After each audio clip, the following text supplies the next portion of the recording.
You can't keep me in here, Megatron! And I've only done it twice, but I need to stop starting streams like that. It's just too No, good. this is how we will start every stream from now on. No.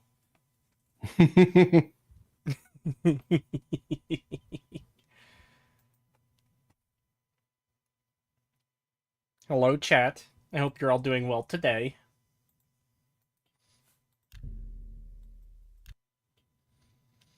Hello, Kretosis. How are you doing today? Fine, actually. I got a little bit of work done. I went for a nap. I cooked dinner. Now I'm streaming. Hi there. And Have you heard? Adamus Philida has been killed. Murdered by the Dark Brotherhood. See you. Be seeing you. Speak. anyways, after I'm done this stream, I'm going on someone else's stream. I've already set up the redirect or the raid to it, but another VTuber, Mama Akko, is having me on tonight for... I think we're talking about some YouTuber getting sued by that crazy journalist bitch. So yeah, that'll be fun. Yeah, I'll check that out. Yeah. Yeah, Krito says it's fine today. Now to make it worse. Oh no. What is left to do in this game? Alright. There's the Fighters Guild. There's Knights of the Nine. There's Shivering Isles. There's the main story. And there's a bunch of side quests. But we have done most of the game at this point. Or at least more than half. Where is it? There we go. I'll join the stream and you'll know because I'll be the guy in chat just spamming Starscream quotes from Gen 1.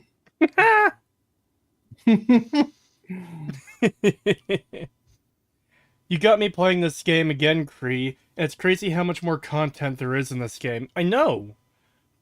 That's one of the craziest things to me about Bethesda Fallout to the Elder Scrolls games. It's just how little content the Fallout games have. So, you look at Oblivion, you've got 4 factions. The Dark Brotherhood, Mages Guild, Fighters Guild, Thieves Guild. Then you have the main story on top of that, and you have, like, what, 150, 200 side quests? In this one game. What is it, citizen? And then you look at Fallout 3, their very next game, and the main story is shorter than Fallout 3's. There are no, like, faction quest lines, let alone anything as extensive as the 4 factions of Oblivion. And they've got 17 side quests. Then you go to Skyrim, main story, 4 factions again, and I think about 100 side quests. And you've got the Civil War on top of that. So technically, 5 factions, even though the Civil War... Well, nothing in Skyrim is good, but you know what I mean. The Civil War is very shallow. We've had sightings, you see. The Daedra. And then Fallout 4 has like 34 side quests. But then again, it does kind of have factions, but not really. It's mainly just the Institute and the Brotherhood. You're a sneaky-looking sort.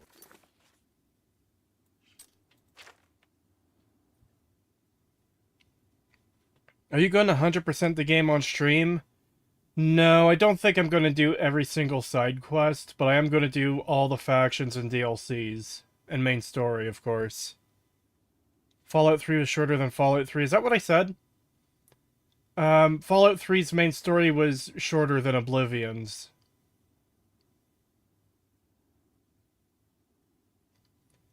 Why did you schedule a stream for 10 p.m., you tit? The fuck are you talking about? It is only 8 p.m. right now. Reset your stealth icon, right? It's like Sisyphus pushing the fucking boulder up the hill. I have to do this shit every single fucking time. Crazy there's no fix for this. At all. Anywhere.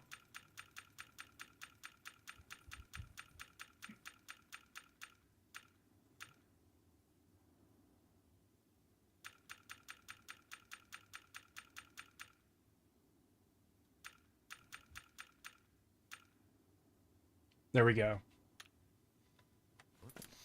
Good afternoon. Tree should collect every head of lettuce in this game.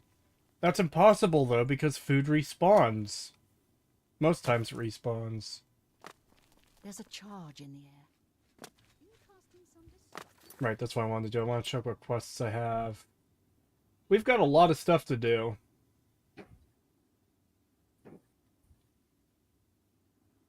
Should we do one of the DLCs? The Who's DLCs? There's, Dunbarrow Cove. Did I do... Okay, I've found Deep Score and Hollow, but I haven't done anything there yet.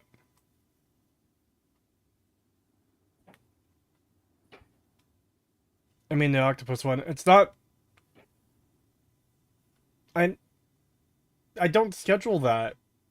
It's her stream. Yeah. I go on when they do their stream normally, whenever someone invites me. If I go on EFAP, that's when they start, not when I want to stream. Do the pony armor DLC. Why'd you word it that way? It's horse armor. Are you trying to fucking get Pagan going? Oh, dude. I've been dying. No.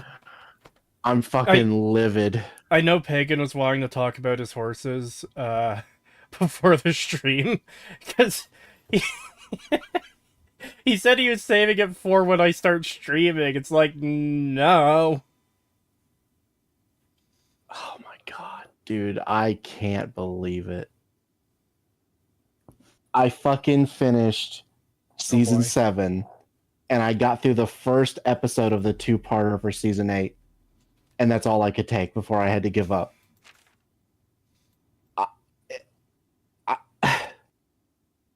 I hate it. It's so fucking bad. It's so fucking bad. I didn't believe it when people said season 8 was going to be worse than 7. I haven't even finished the fucking premiere 2-parter, and it's worse.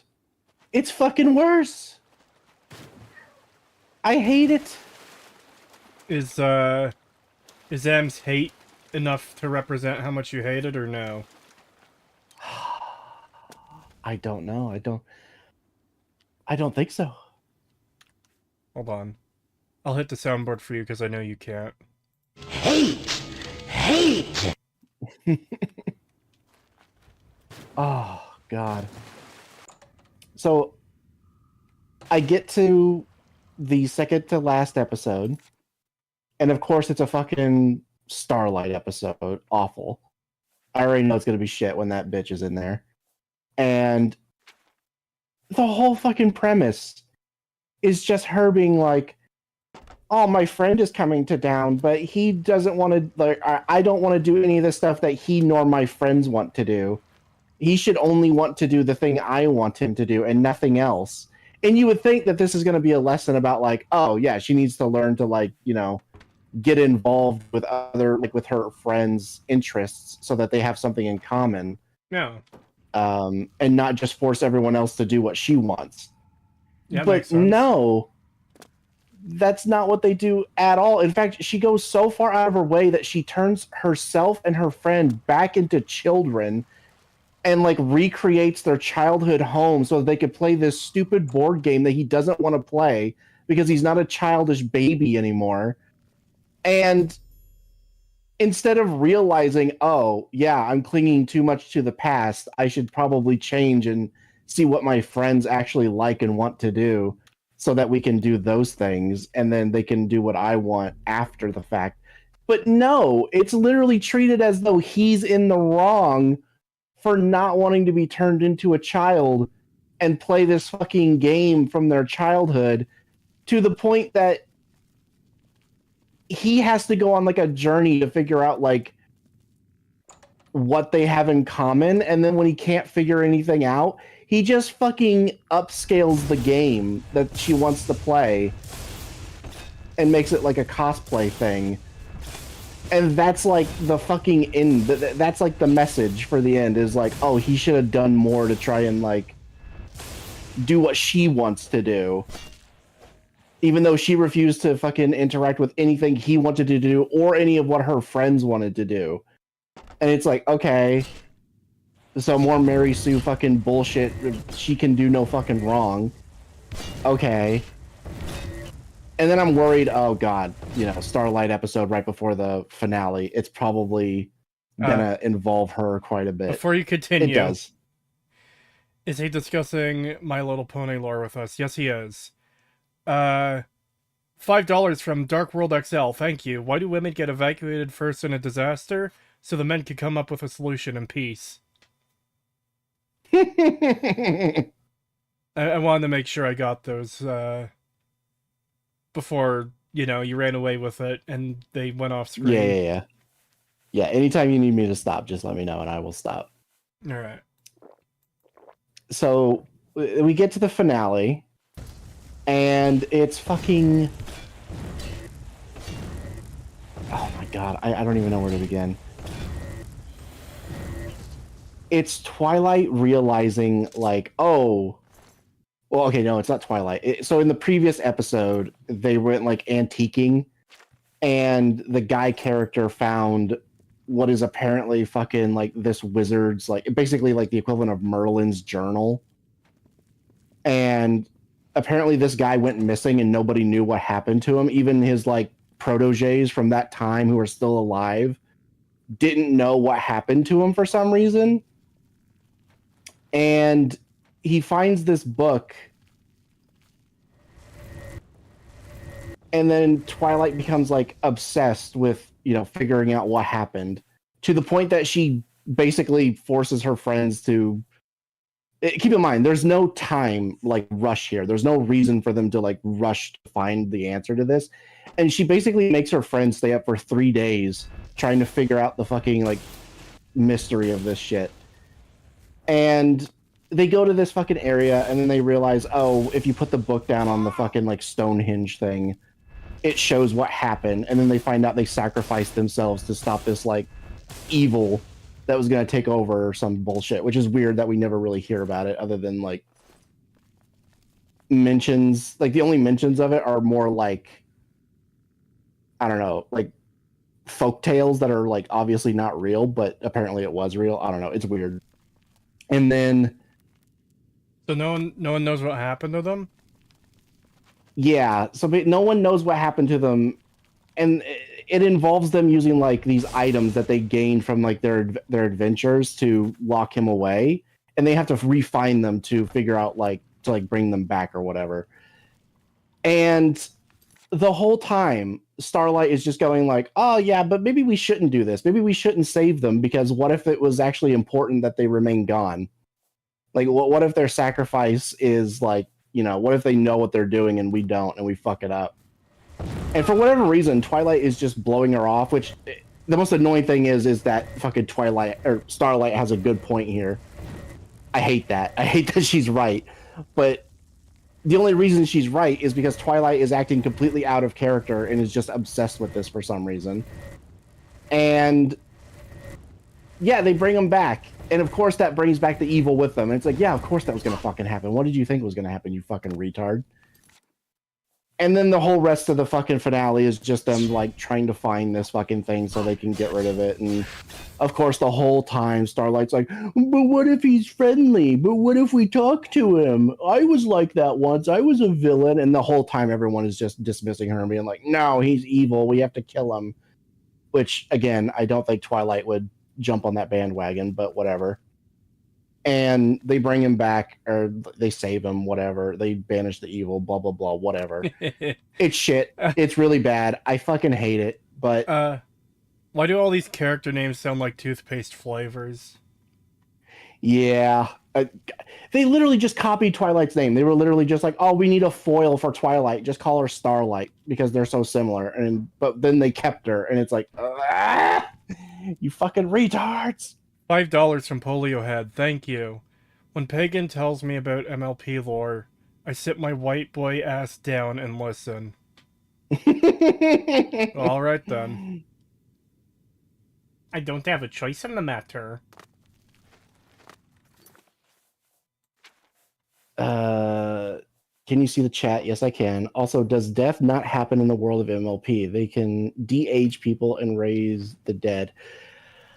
So this is the thing, like, there is death, like, there is explicitly death in the show, but then you have shit like this that just fucking completely fucks with the world building of, like, oh yeah, there's just de-aging spells that people like Starlight can cast for some reason, which is absolutely insane. Like, what? And yeah, there's, like, fucking raising the dead, which Discord can apparently do at any time, which is just insane, which also doesn't make any sense because fucking his wife... God, I hate that they made them husband and wife at the end of the season, or at the end of the show, but whatever. His wife fucking dies, and he goes crazy from, like, the loss in G5, and it's like, why doesn't he just bring her back to life? We know he has that power, so why can't he just bring her back? So that's fucking weird. Don't know why. It's shit. But then, you know, whatever. Season 7, bad. Thank God it's over. I can move on. Time to start Season 8. I didn't even get through the full premiere. I got through the first episode of the two-parter, and I had to give up because I was so fucking frustrated. So this is after the movie. Oh boy. And they just decide, okay, we're going to start Season 8 talking about how we defeated the Storm King and whatnot in the movie. And they get this idea of, okay, we need to do more to ally ourselves and spread friendship across the world, because clearly there's a problem here where, you know, when we visited these places, they were all pretty bad.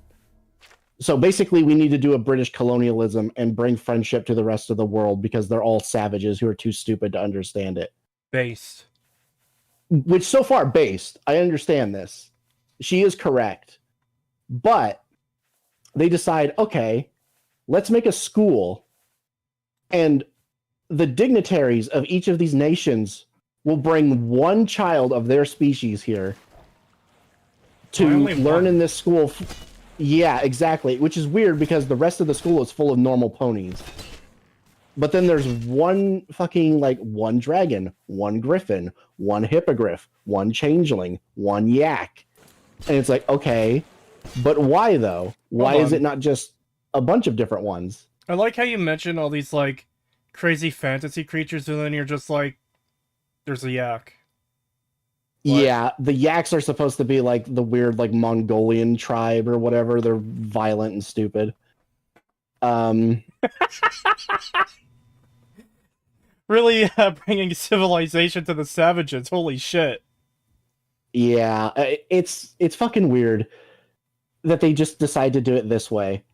And Twilight decides to go to Celestia about this and tell her about the thing and how to run a school, because, you know, Celestia ran a school once.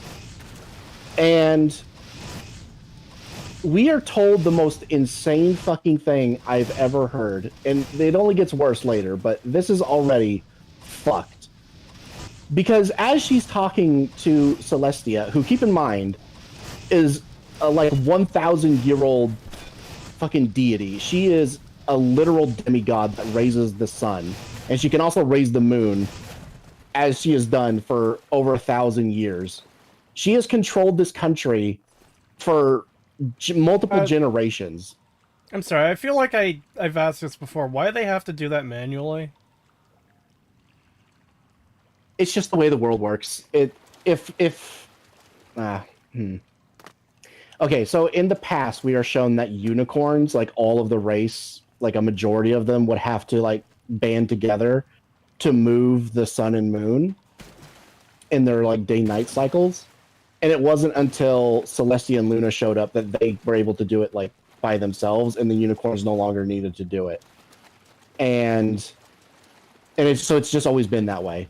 So before all of this, there was like no lunar cycle or anything. Oh. But yeah, they're deities. They are literal like goddesses who rule this fucking kingdom and have been like, you know, like hand-picking people to rule and like be in politics and stuff. So obviously she's going to choose the best people for that job that she thinks is the best people for that job. And obviously there's going to be like a religious element to it where these people who have ruled alongside her, like these families who are like deathly loyal to Celestia, you know, if that's going to be passed down through their families, right? Yeah. Well, we just get randomly told because, you know, she's like, oh, well, what should I do for my school? What would be the best thing? It's too bad there's not like a rule book on how to do this. And Celestia's just like, oh, no, there is. There's this organization that runs like all of the schools in Equestria. They have a rule book. If you just follow that, I'm sure you'll do fine.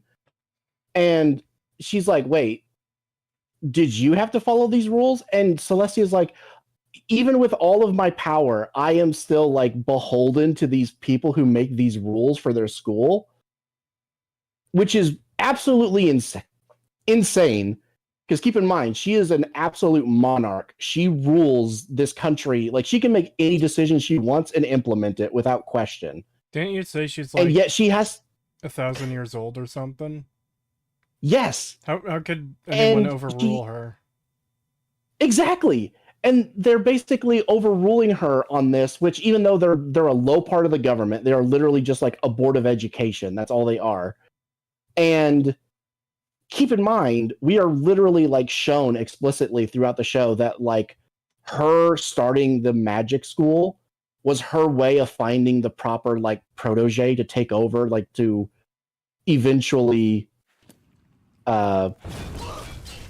what's the word when they like when she like dies and like a new person becomes Successor. The ruler. Yeah, successor. She's trying to find a proper new successor. And part of that is opening these schools and she needs them to be run in a certain way. So this is already just completely fucks with the lore because it's like, okay, well, she wouldn't have been able to have implemented the way that she wanted to run these schools if this rule book was in place and they could overrule her. It just doesn't make any fucking sense. So already it's fucked that we're being told that she is somehow below these people, which is just simply not true. And then, for whatever reason, Twilight decides she's going to go to the board, she's going to study the rules, and she's going to make a proposal for this school. And she's not going to tell them the main purpose of it. She literally just tells them, oh, it's going to be a school about preserving our way of life against threats from around the world. And they decide, okay, you know what? That sounds like a noble goal, and you know that will further Pony kind. We will agree to let you build this school, and then we will come by in like a day or so and check on you to make sure that, you know, it's going well and whether we will allow your school to stay open. That seems like an exceptionally short timeline to get a school up and running. It is. It's insane. And then we're shown the school literally rising out of the fucking ground. Don't know how this happens. I don't know what the fuck they did. It's literal magic bullshit, which they used to not do that. I don't know what the fuck is up with that. And it's basically just a temple to Twilight. It doesn't even look like a school. It looks more like a religious temple with like her imagery plastered all over it. It feels so self-aggrandizing and weird. It doesn't fit at all. Yeah, it's very strange. And I'm like, what the fuck is this? And then we find out she wants her friends, the main six, to be the teachers. and she doesn't tell them until literally the day of the school opening. Keep in mind, they have their own lives.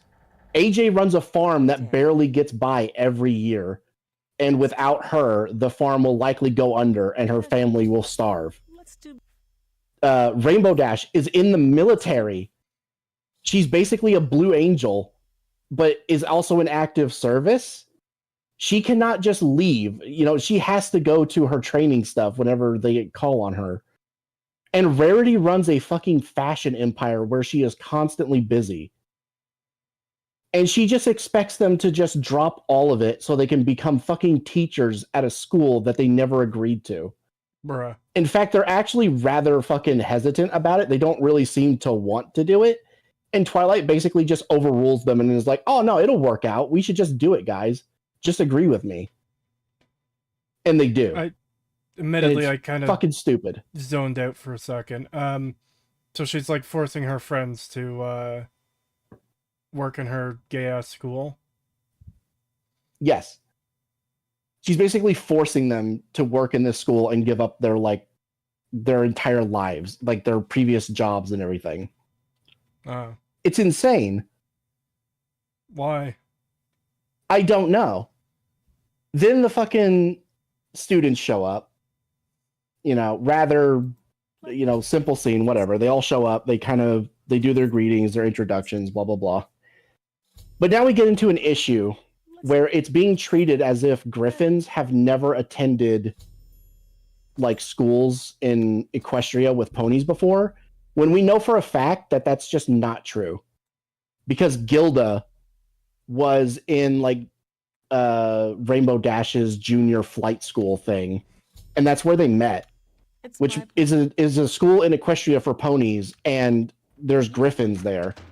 So clearly there's been other races, at the very least Griffins, who live in Equestria and go to these schools.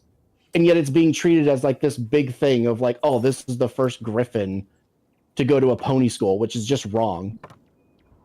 And this becomes a problem later, which I will get into when we get there. But already, you know, lore problems again. And then they just... It's weird. It shows like a montage. It's a really shitty song, really poorly done song. It feels very off key. I don't know what the fuck they thought with that song.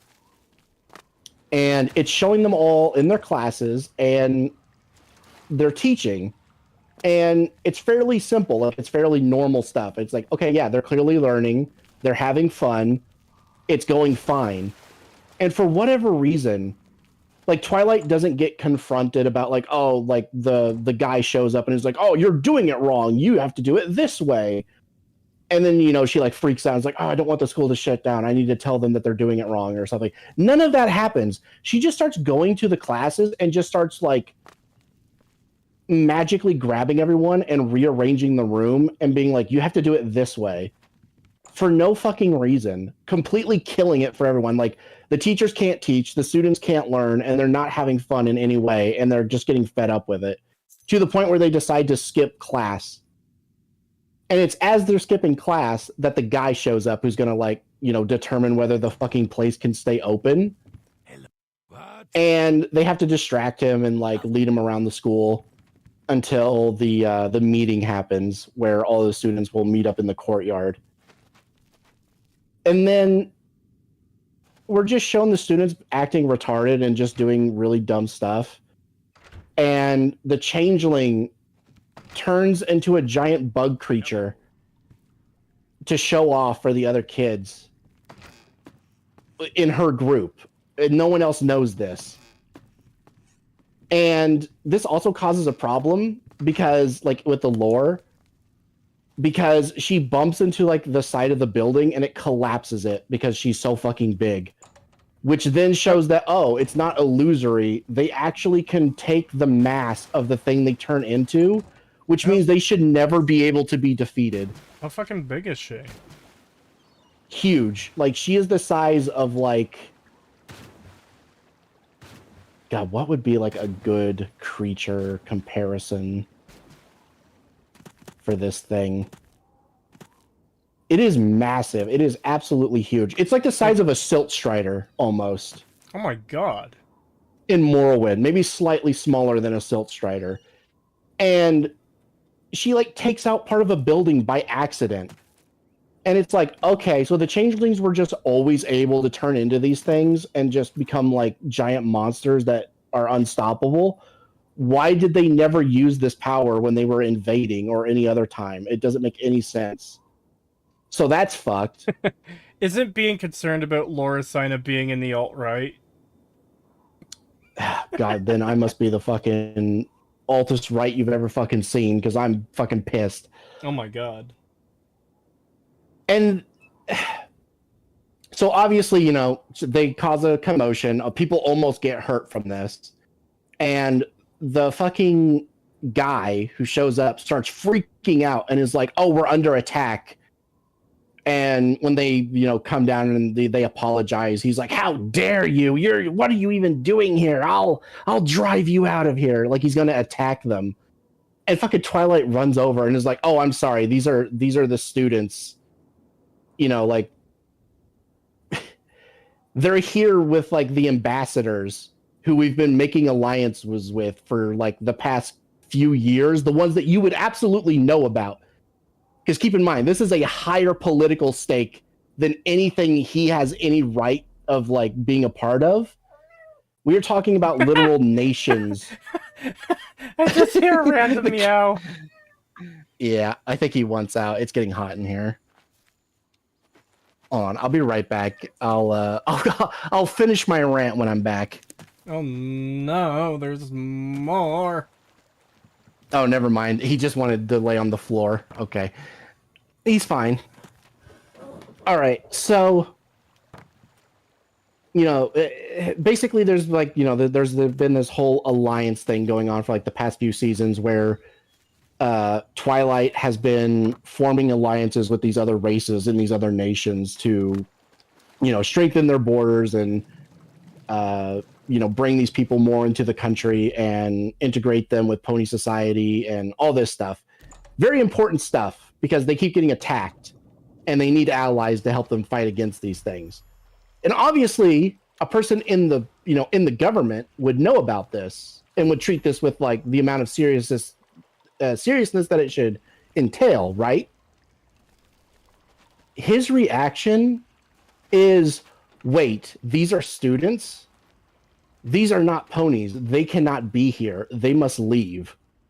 Okay. And she's like, what? No, we need to spread, you know, we need to spread the fucking, the magic of friendship all over the world. And we need to strengthen our alliances. And this is a part of that. It's important. And he's like, no, these are savages. I hate them. And he, like, starts insulting the dignitaries who are right there. He starts insulting the dignitaries to their face. And obviously they're getting pissed off and they're like, what the fuck? Like, we were invited here. Like, we are the leaders of our nations and you're going to talk to us this way? What the fuck? And, you know, basically Twilight reiterates, you know, like, you know, we're allies with these people. We need to stop being a fucking, like, you know, stop saying what you're saying right now. This is really fucking serious. And, you know, like, everyone deserves friendship or whatever. And he's like, well, they shouldn't. Only we should have friendship. And it's like, what the fuck? Like, what the fuck? That sounds like the fucking dumbest thing ever. It is. He has no explanation for this. It is. Keep in mind, he is a part of the government who is under Celestia, whose entire prerogative it is to spread the message of friendship and fucking, like, create these alliances. He is directly going against his fucking ruler by saying this shit. And keep in mind, Celestia should be here. She should be at this thing. It's a huge moment for, like, you know, it's literally like the dignitaries are bringing their children and strengthening our alliance by having them here. She should be here. And for some reason, she's just not. And he's actively sabotaging their alliances. Gadget wants to join. I think he wants to join in on your autism rant. Oh my god. Sure. Oh no. I do want to finish my rant. Let me just grab these 2 super chats. $2 from Polio Head, thank you. Also Pagan. Hottest MLP pony, never watched. Bruh. Chrysalis. $5 from Polio Head, thank you. Pagan's autism is nothing compared to mine. Get me to talk about DDLC or Alboli and we'll be here all night. Oh, Who's to say we won't be here all night? I am, because I have another stream to go to. I have a hard out tonight. Let's go dual stream horse autism. Oh my god. I don't know if I'd be able to survive that. So where are you going, actively... retard? Another VTuber, Mama Akko, has a stream that she invited me onto for tonight. Yeah. Yeah. I will be watching that. Oh fuck, I lost where I was. Oh right, the alliance thing that he's actively sabotaging. And you know, basically we are to the point now where he has basically outed himself as a traitor. And keep in mind, Twilight, who is Celestia's immediate successor, who has already ascended into a demigod. She is an alicorn. And she is basically like third in command of the entire country, basically. You need something. And if she wanted to, she could basically have this guy executed. And he is completely unfazed by her telling him to stop, to the point where she actually says, I'm going to tell... I'm sorry. I need to grab this comment. When I heard outed himself as a traitor, I immediately thought of Musk, but it's just pony shit. We can talk about that later. Oh my god. But you need something. Yeah, so what can I interest you in? He outs himself as a traitor, and Twilight could, you know, as I mentioned, have him executed, or at the very least thrown in dungeon and forgotten about forever. And he just hand waves it away. And she even says, like, when Celestia hears about what you're doing and how you just fucked over, like, multiple alliances, he's basically like, well, you didn't follow our guidelines, so this is your fault. Which, one, that has nothing to do with what is being, like, done here. It like, the school guidelines has nothing to do with what he's saying about the dignitaries. It literally does not connect at all. Secondly, she has been following the fucking rule book exactly, and that's part of why this is happening, is because she's following it too closely. And she can just bring that up to Celestia, and she can prove that she's been following it. But again, it wouldn't even matter because it has nothing to do with this entire situation to begin with. And lastly, all she has to do is get one of the fucking dignitaries who, keep in mind, one of them literally says, don't worry, I know you're not like this. I know most ponies are not like this guy, so we are still like allied before he flies away. So she could easily get him to come with her to Celestia to back up her story that this guy is a fucking traitor who just tried to end all of the alliances they had built up over the past several years. And he just hand waves it away as not a big deal. You said he insulted the leaders of, like, other nations or whatever? Yes. Bruh. Yeah. It is literally like going up to fucking, like, the prime minister of the UK, you know, of, like, fucking Britain, and basically telling them, you know, fuck you, I hate your people, we are not, you know, we are not allies. And your role while saying that is like you're like a part of like the Ministry of Education or something. Yeah, and it's like, fucking what? It is insane. And Twilight treats it as if she can't do anything. It's like, you could literally have him arrested right now. There is nothing he could fucking do. But it's just treated as if he is somehow has more authority than the literal fucking demigod who rules the entire fucking country. It's insane.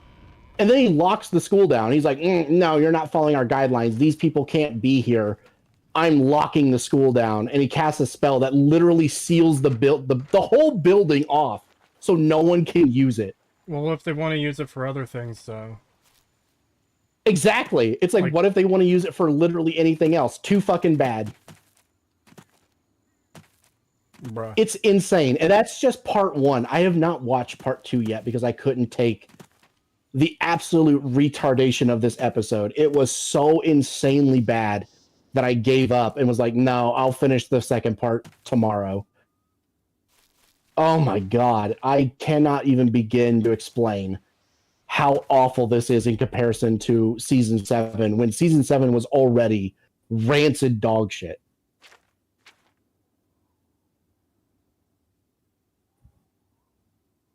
Oh my God. I will say this is at least making me more motivated to get this fucking show out of the way and get this video done because I'm fucking pissed.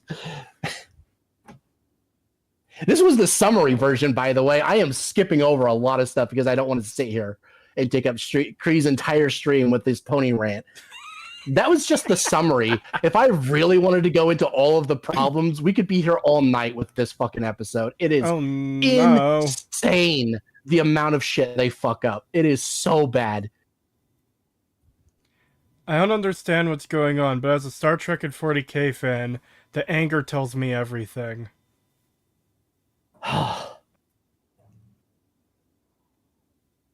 Yeah, I could kind of relate to what Pagan is feeling because I've seen the same thing with, like, Fallout, Doctor Who, Star Trek, Star Wars,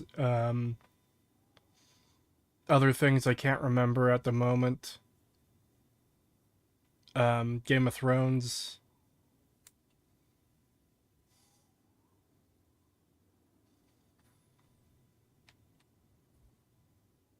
Let's do the Vampire Quest. God, it just sucks seeing such a good show that had such a good premise at the start and had such like intricate lore and characters and world building just get turned into literal fucking key jingling toddler slop by a fucking retard who comes in later as a new lead writer and just does not give a shit about the material that he's writing for at all. It is just like, oh, we'll just make it into fucking baby shit. Because who cares? It's just a stupid gay cartoon. Just fucking ruin it.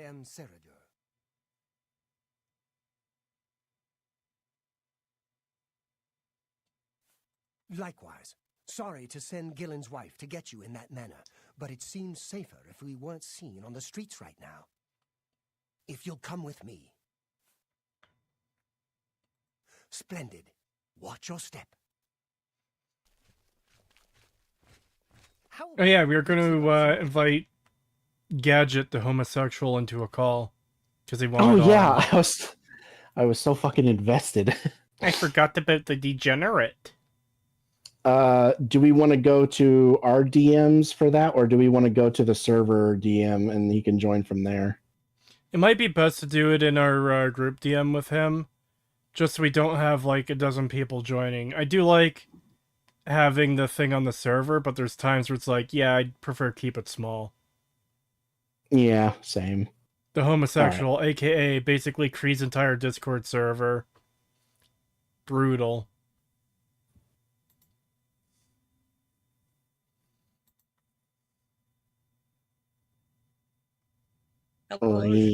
Shut up, silly woman.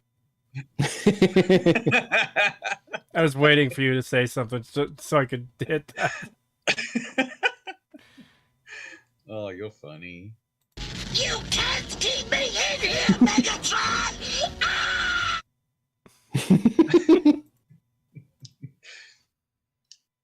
But yeah, I know how you feel, Pagan. I remember being very disappointed and kind of feeling numb to... Because I remember when I was first starting out with the fandom, I loved waiting on new episodes and I was always excited for it. And then after a certain point, the show just turned into rot, where maybe you might have like a couple of good episodes per season. Yeah. I'm honored. Yeah, that's how I was. I was very excited for when the new episode would come out on Saturday. I followed the show very closely. I enjoyed it. The fandom was fun. Everything was, it was the golden days, And then things start to get a little bit rocky with season 5, but it's still mostly good. And then the finale happens, and it's like, oh, this is going to cause a lot of problems, isn't it? Then season 6 comes along, and it's complete slop. And then the fucking finale is absolute dog shit. And it was so bad that it actually made me give up on the show for a bit. And it wasn't until the show had ended with season 9 that I decided to go back and rewatch the show. And I was so uninterested and just fed up that I basically second monitored it and forgot I barely absorbed any of the fucking stuff that happened in the last 3 or 4 seasons. And I could only remember bits and pieces of the really bad stuff, and that was about it. So basically rewatching this show is kind of like seeing it for the first time again. I see.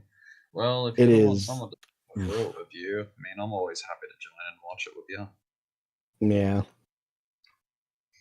But yeah, that's see that when you mentioned as well about the thing with the headmaster, that kind of made me think about how the writers kind of wrote themselves into a bit of a corner because Twilight has so much authority, and you really can't give other people in such an ordinary scenario power over her without it not making sense.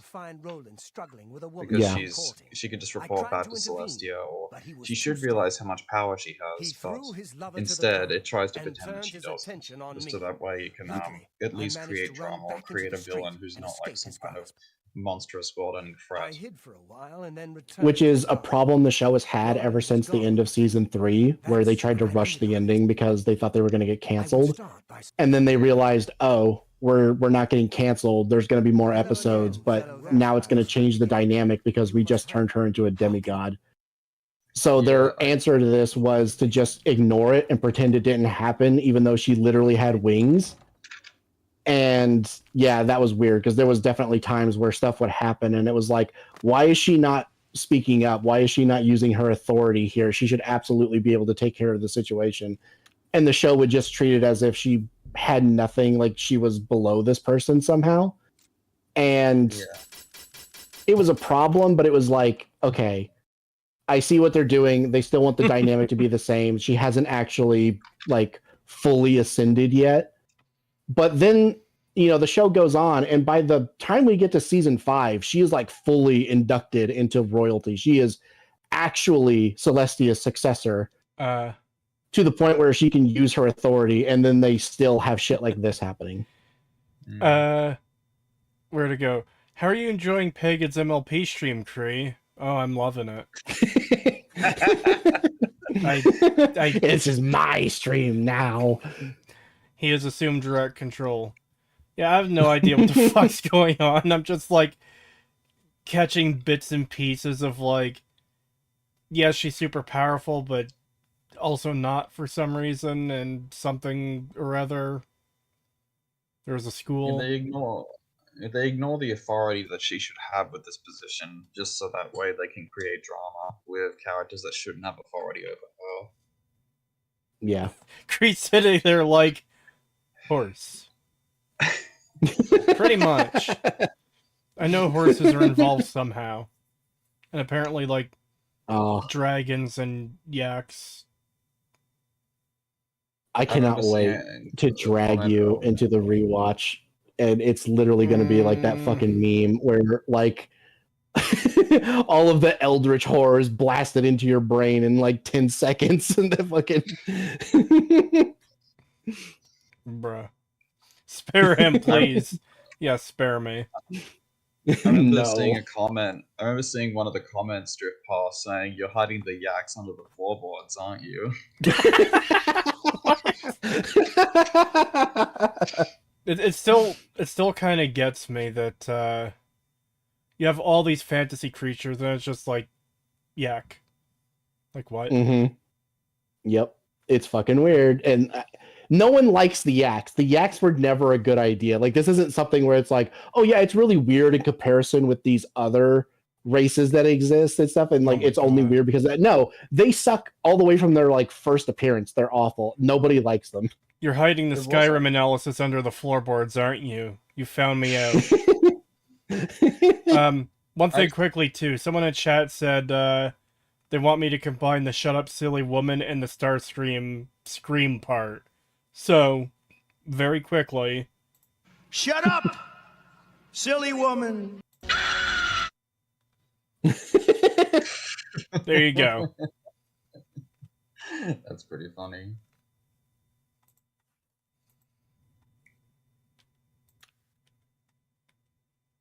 So yeah, would you say that you're in abject suffering when you're watching through the current seasons? Oh yes, absolutely. It is pure fucking torture. Getting through season 7 was honestly fucking just it was pure torture. It was actual agony trying to get through season 7 with how awful it was. And now I'm realizing, I know people have been telling me this. They keep saying, "Oh, dude, you think season 7 is bad. Wait till you get to season 8. It's even worse." And I'm like, there's no fucking way.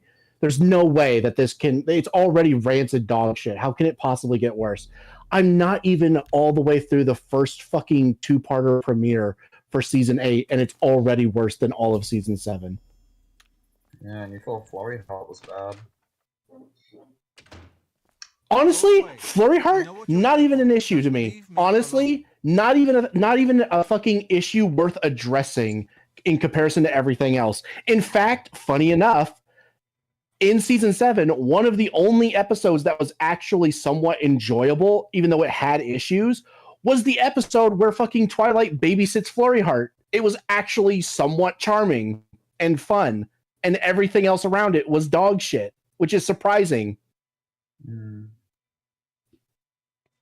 I distinctly remember that one of the episodes I hated most Vampires? was Spike at Your Service. Why would you but I'm ask having me about cringing those out of my filthy skull. creatures? Yes, that one is definitely an episode. If I had a chance to remake this show, there's a lot of stuff I would change and fix and add and stuff like that. Season 3 would be a full season for one. It wouldn't be half a season. There'd be a lot of stuff I could add with that. But one of the things I would absolutely do is I would absolutely 100% completely remove that episode. Spike at Your Service would not exist. I wouldn't even try to repurpose it. It would just not exist. If only I could get my Yeah, hands on I remember the Mysterious Mare Duel was another one that was hated by I'm everyone. sorry. Yeah, it's not great. I would repurpose that one. I feel like the premise could work. It just needs to be done better. Never harm her. Yeah. Ralphina Like, was the thing love that gets of me my is that life. there are a bunch of really For the first interesting little time, I had a world-building positive concepts outlook. hidden beneath Then I the saw Ceridor surface looking in at her with those MLP, coveting but eyes. I think over When she time it started started taking losing walks a in lot the of that garden magic. at night, I became suspicious. I didn't want to lose Yeah. her. I should have Yeah, they trusted kind her. of gave up on like the interesting world building and the lore and all that like really interesting stuff that was going on. And then they started to like simplify everything and dumb it down, and it just Yeah, it the turned world to felt shit. tiny by the end. POV, Yeah. your friends are having a conversation and you can't join due to your lack of knowledge. I'm a third wheel on my own fucking stream! Suffer. No. To give you a Well, comparison that you can understand, Kree, it's literally like the fucking Lord of the Rings. And imagine if there was like a Lord of the Rings television show instead of a movie series. Oh, okay, yeah, I think I can imagine that. Uh-huh. And then by the time that you get to season 6, it turns into Rings of Power.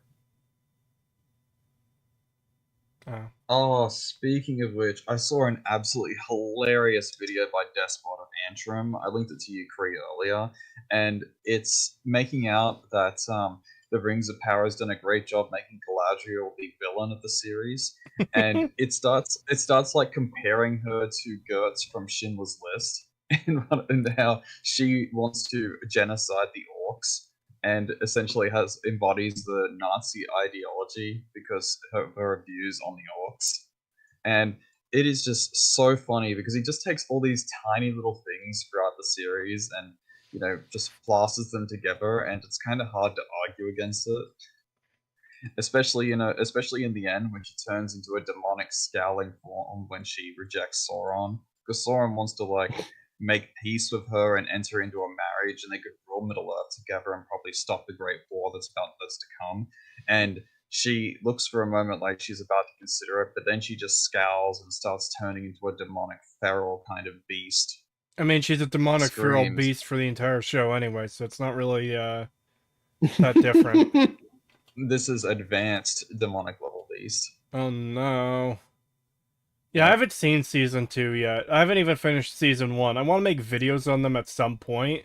I just literally do not have the time.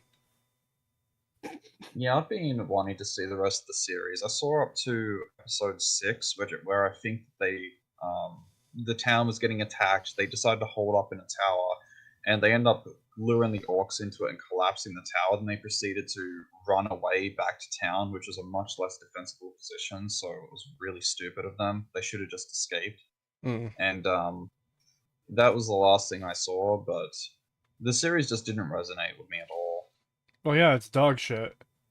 Yeah, it's terrible. Quickly, hey lad, just stopped in to say, watch your Fallout series video. Great video. Glad I didn't watch the show, Lamau. Thank you. And, good timing on stopping in after the horse autism discussion by these two stopped. By the way, Kree, I hate to say I just want to point out the comment from Ivan Tripodinsky in chat. Hard men, pirate flag emoji, hard skills, LGBT flag, and then two emojis of pregnant men. And then someone below that, why the hell do mpreg emojis exist? Why do those exist? Like, what the fuck, man? I don't know. They feel like a shit post, but I'm also like almost 100% certain they're there unironically. Of course, men can get periods now, don't you know? No. Oh, shut The the fuck amazing, up. the amazing atheist said so. Oh my god. Is he even Yeah, still and then- around? Yeah, he's still around. Why? I just thought it was really funny when J.K. Rowling responded to him and said, "I really wish I never knew about the banana." That is funny.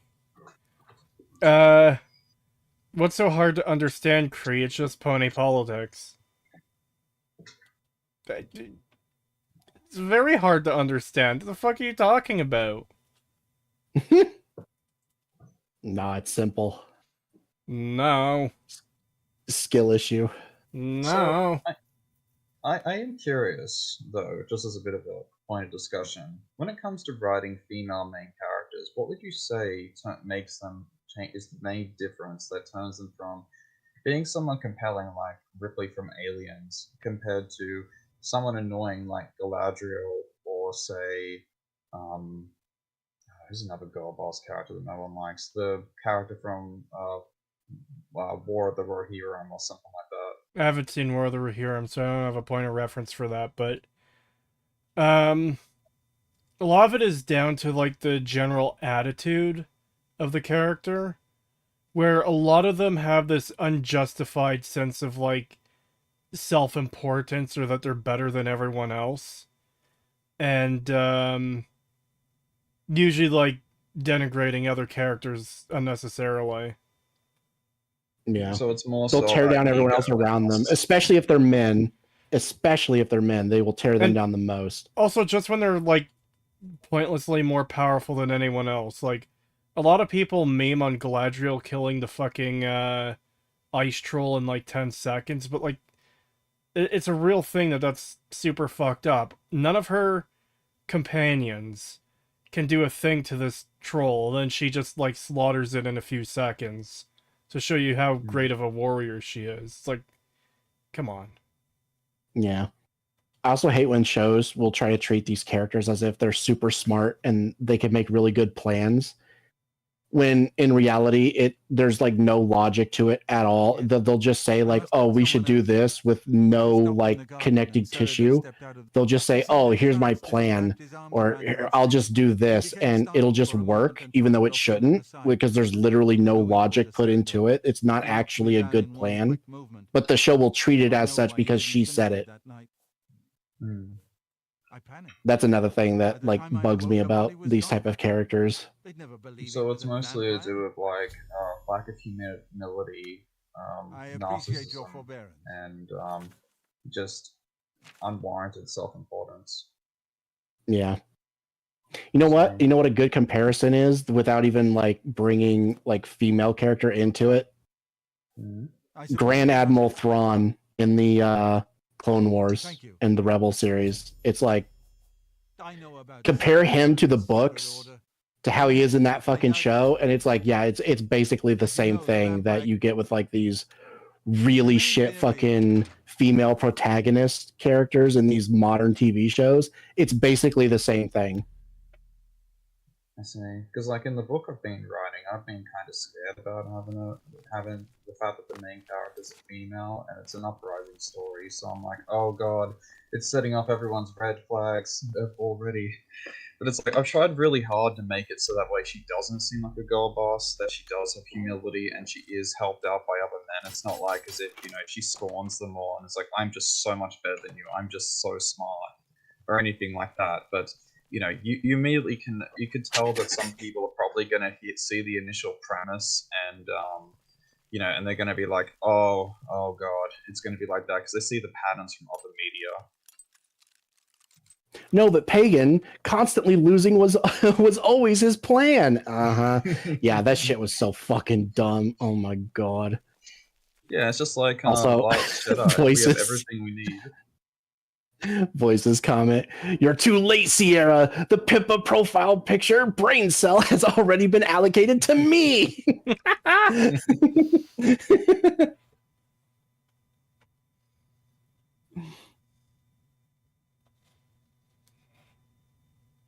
But yeah, that shit with Admiral Thrawn was insane, where he would lose like the majority of his forces, and then he would just let them go. Like multiple times this would happen where like, oh, our entire fleet was decimated, but we can still destroy the fucking main ship that has all the main characters on it.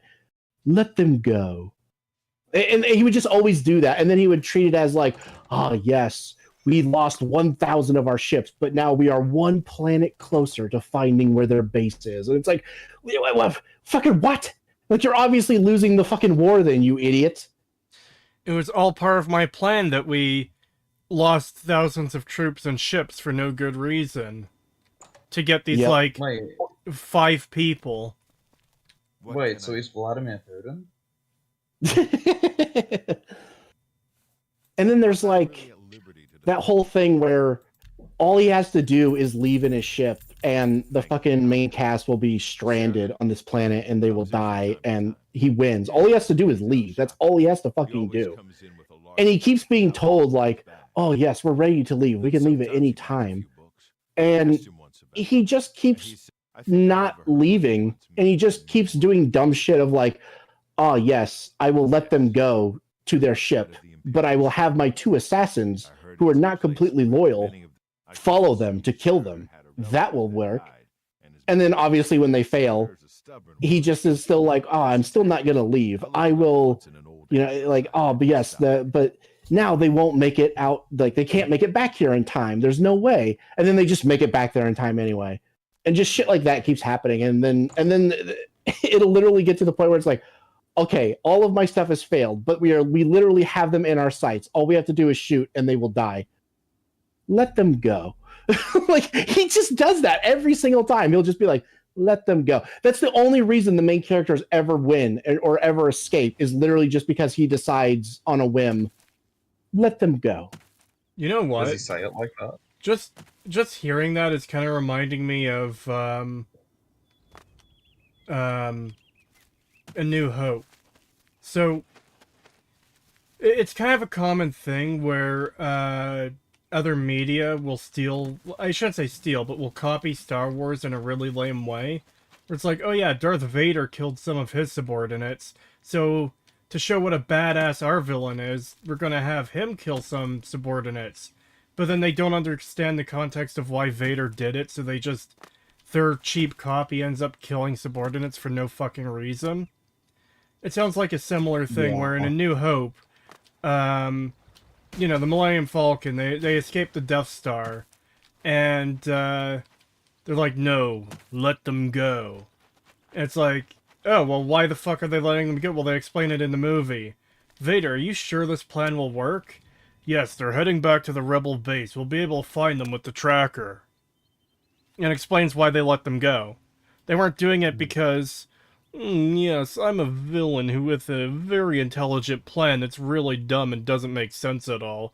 It's like, they literally used it to track the hidden base they couldn't fucking find. There's a point to it. Yep. If you kill your enemies, they win. Yeah, because that's how we're gonna win this war. Not by fighting what we hate, but by No, protecting what we love. silence! Shut up! I'm about to commit a hate crime on you. No, not goat hate crimes. Wait, stop this goat on goat violence. No.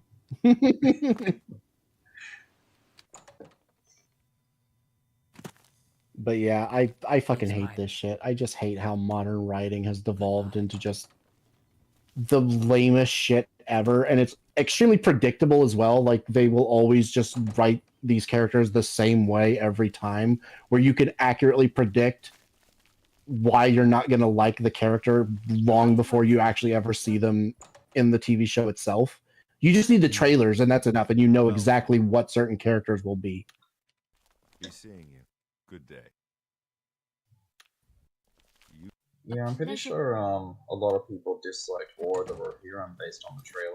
I haven't seen it yet, but I still need to. But I haven't heard any good things about it. I've heard it's bad. I heard it's a total girl boss story. They took this nameless character from the appendices and turned her into, like, the most important character in this particular story that did everything and no one else did, and blah blah blah blah blah. Same shit, different day. Oh, well, you see, clearly this is part of the Lord of the Rings cinematic universe. We're telling the story of the character that Tolkien forgot. No, he wrote exactly as much about her as he needed to. I know, I was thinking this was an alternate universe thing. No. Because you know how so many franchises want to start delving into alternate universe nonsense? Yeah, it's not that at all. Damn. It's literally, like, a historical event that takes place long before Lord of the Rings. And, yeah, they're just... It's just an excuse for them to fucking completely rewrite this part of the lore to do their own thing. I see.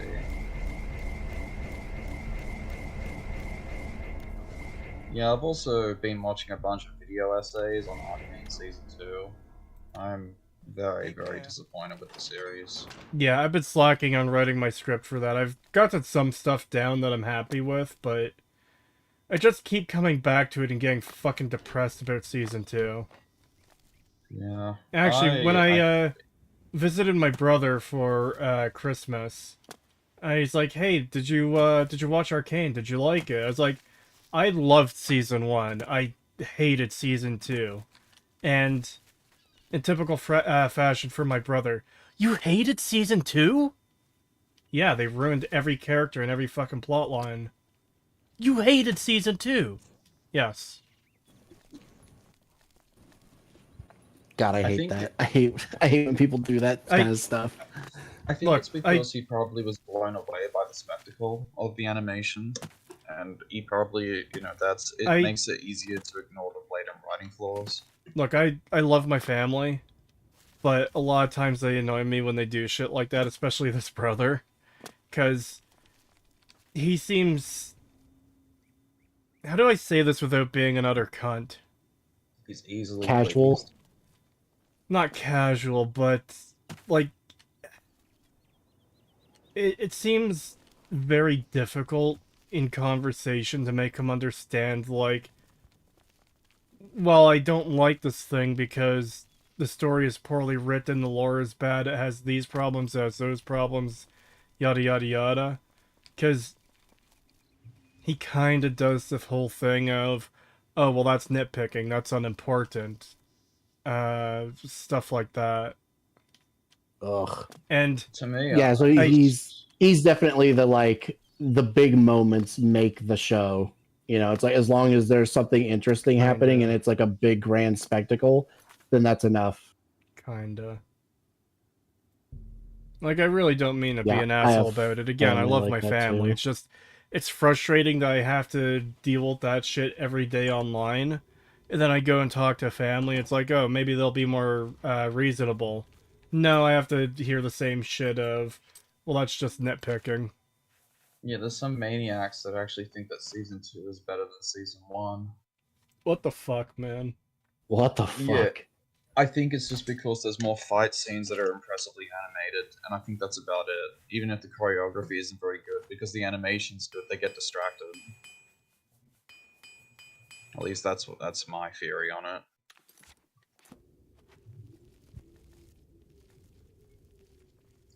But yeah, there was one episode that there was one video I watched yesterday that brought up an interesting topic, and it was about how Warwick got off the island. Because in order to get off that island, he would have had to have taken the cable car, and then Jinx would have had to have followed him the whole way. So, was there just an awkward moment where they just sat in the cable car together while they traveled, or did Warwick swim and then Jinx somehow managed to keep up with Warwick swimming to track him down to the cave? Dude, there's so many fucking problems. Yeah. With characters like teleporting and shit like that too, especially. Oh god, yeah, that little thing, that scene with Isha running like 30 meters across the room in 2 seconds. I can't stand when characters seem to teleport like that. Yeah.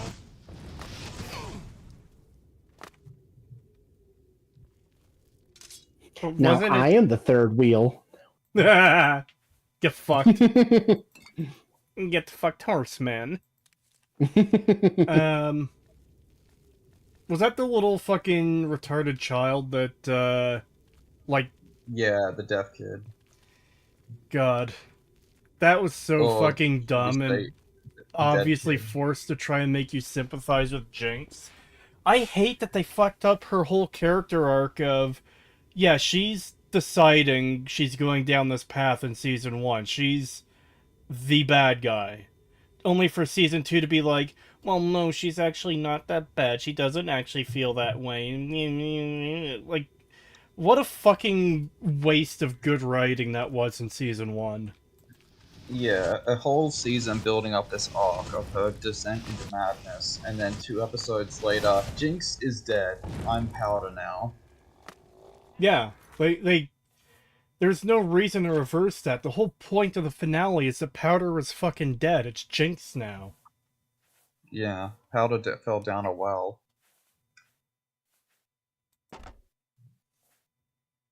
You like how Vi and Caitlyn just decide to fuck in Jinx's prison cell as Jinx is going off to commit suicide, and Vi super wants to save her? Yeah, I haven't got to that scene yet, but I've seen it in the video essays, and I've seen some very funny memes about depicting it. It's just insane to me to think that they could think that was a good idea, or at least a good place for that, for that scene. Also, I find that when it comes to media, a lot of the time when it comes to relationships, I think it's more enticing or interesting if the relationship is more hinted at, rather than just have them outright explain, rather than have them outright, kiss and passion, everything like that. Because it at least, allows fans to speculate. And they can focus more on other elements of the relationship and building, a stronger bond through non-sexual means.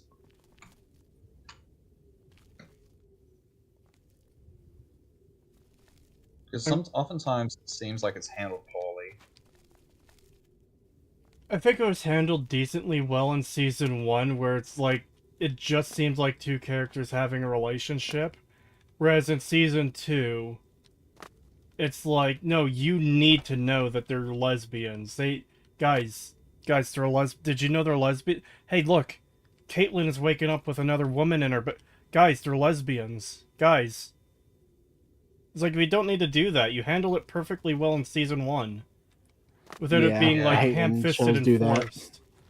The other thing that's really surprising me is why they focus so hard on the plot line for the Black Rose, because that whole thing felt like it did not belong, especially when they just do not have the time to focus on it. It was probably the least impactful plot point.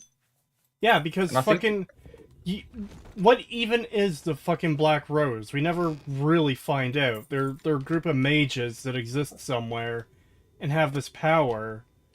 And they want Mbessa because she got pregnant by one of them and had a child. And they're like, oh yeah, we want to unlock the child's power. And then they try to kill her at the end, which they succeed in. But then, like, nothing... Like, what are they? It's not properly explained. I don't know what they are. I'm pretty sure they're just a couple of sorcerers who meddle with things and are skilled in illusion magic, but it's not explained. And it's like if you read the character lore, there's some characters like LeBlanc who are from the game, who are from the Black Rose, but that shouldn't be relevant to the story, and you shouldn't have to look at the character bios in the League of Legends client to understand what this faction is. Yeah. And not to mention the fact that it felt like it just didn't belong. Most of the scenes there just led to nothing. Because I think the whole sole point of this was that Riot wants to make a show about Mel, and they wanted to force this part in there just so that way they can give more of a backstory. But it's like, if they really wanted to do that, they could just save that whole Black Rose plotline and expand on it and make it more interesting for the follow-up series. But that's part of the problem too, is you had a show about Mel, it was called fucking Arcane. It was about a bunch of different characters. You didn't need to end Arcane, especially in such a rushed and shitty way, to do more stories in the universe, because Arcane can just be the League of Legends show, where it's like, okay, the first couple seasons take place in Piltover on these characters, and then, you know, we start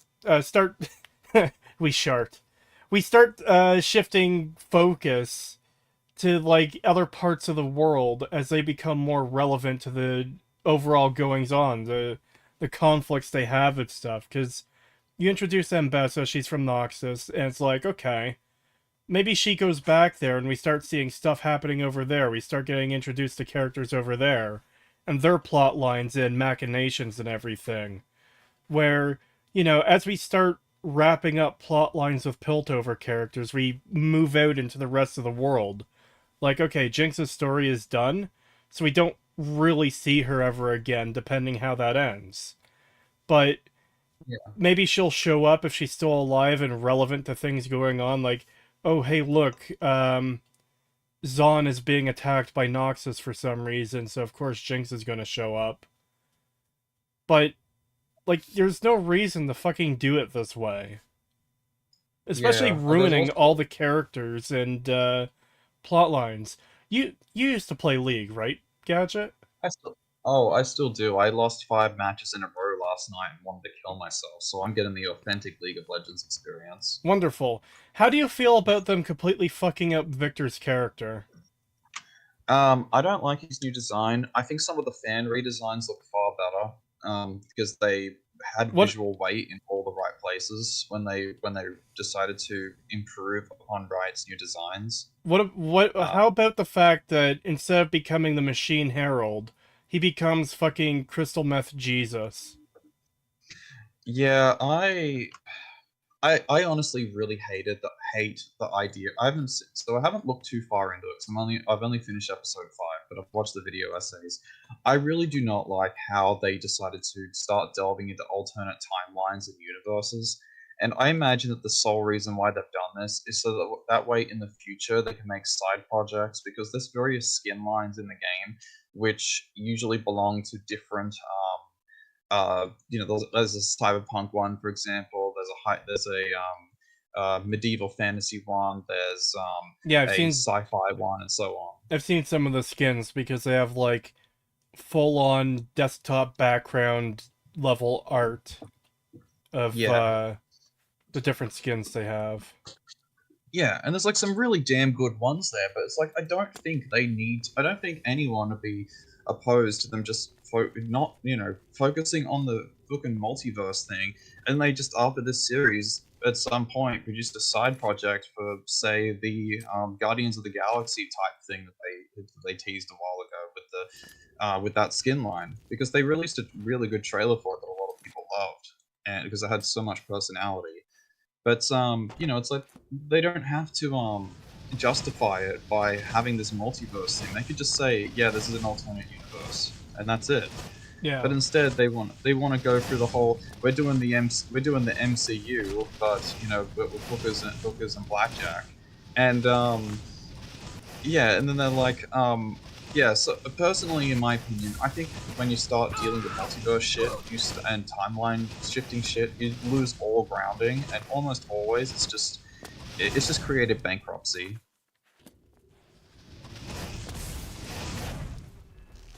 I don't think I've seen many cases of where the multiverse thing is done well, and this is also a problem of a game I play called Magic the Gathering.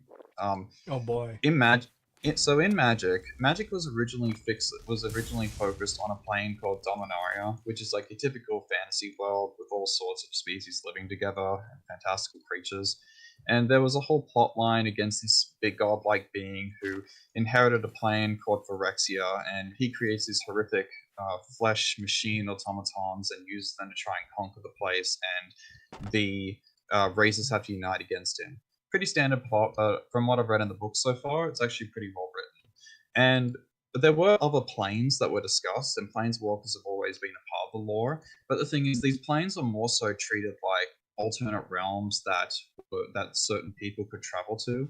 Now there's like a shitload of planeswalkers, and the planes have just become so diluted that now you've got magic with an identity crisis. For example, like instead of it being like a high fantasy setting, you've got like Outlaws of Thunder Junction, which is fantasy mixed with Western themes. You've got cyberpunk themes, which feels a bit weird when you're mixing them with primitive tech from the what do you call it? When you mix with the primitive tech of Dominaria, you got 40k. You got like all these crossovers like Warhammer and even SpongeBob. He's getting his own secret lair set next year. I don't know if I just discovered a new Oblivion glitch or not. It might be because of the few mods I have installed, but I have 2 Staff of Conflagrations, and one of them is fully charged. The other wasn't.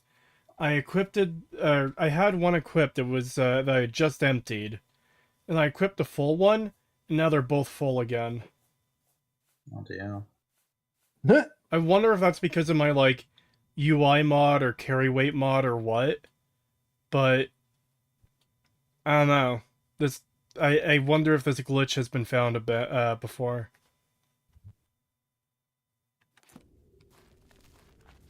If it's like not due to mods.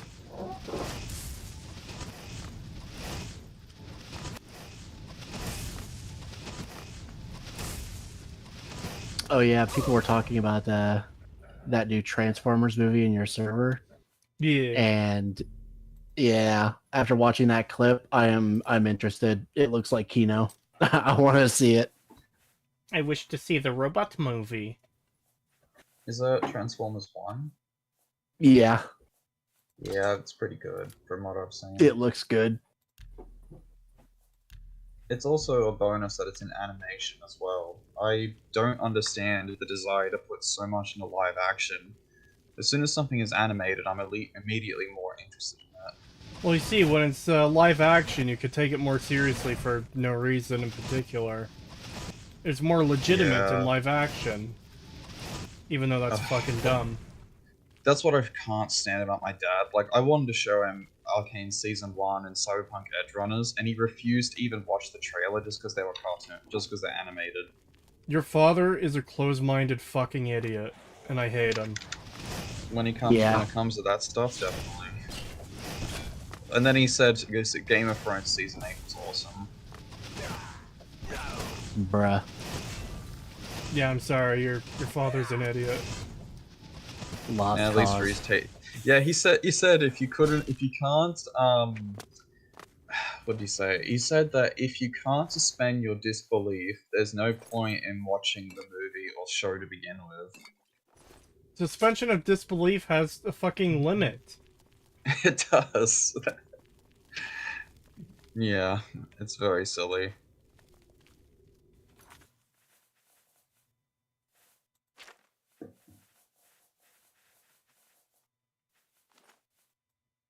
Megatron's voice kind of sucks, though. Have you heard his Gen 1 voice? It can't be worse than that.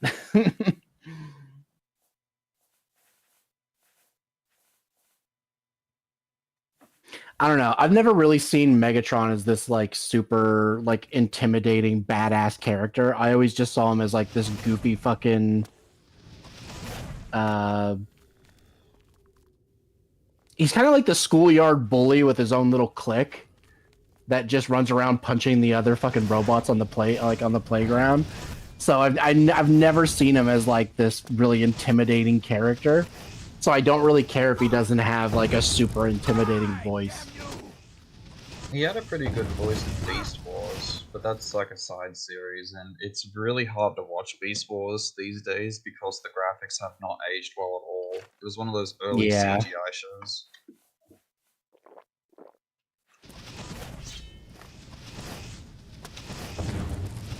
I will say though, there has been a few pretty cool times when Transformers has dealt with the body horror, and there's a surprising amount they can get away with because the characters are robots. Did you watch Transformers Prime? I'll be honest, the only Transformers stuff I've ever watched is the Michael Bay movies, and I only watched like the first 2 or 3 of them. I never watched the rest. That's like my only exposure to the Transformers like series, other than that video I watched where the guy talked about Gen 1 and the movie at length. Yeah. That means you didn't see Rainbow Dash in one of the movies? Oh my god. I do remember that scene. It was fucking dumb. Yeah. Still kind of cute though. But yeah, I've not seen Prime. The only thing from Prime that I've seen is that one clip of the guy being like, "Hey Optimus, want to see something funny?" And he's just like, "No." Based.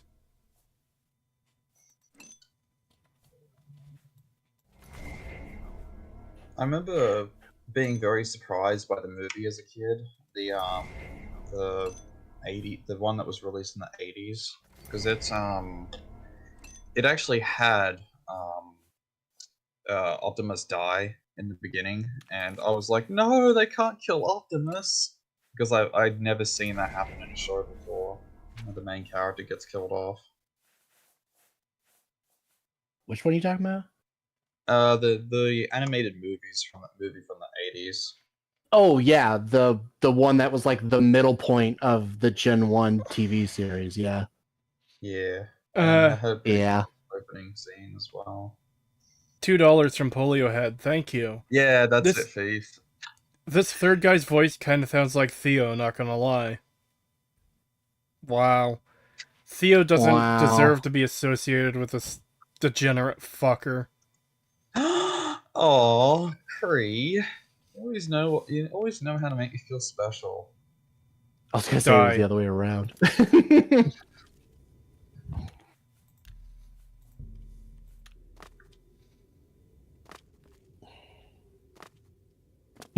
Are you telling me, Gadget, that you didn't love Rodimus Prime?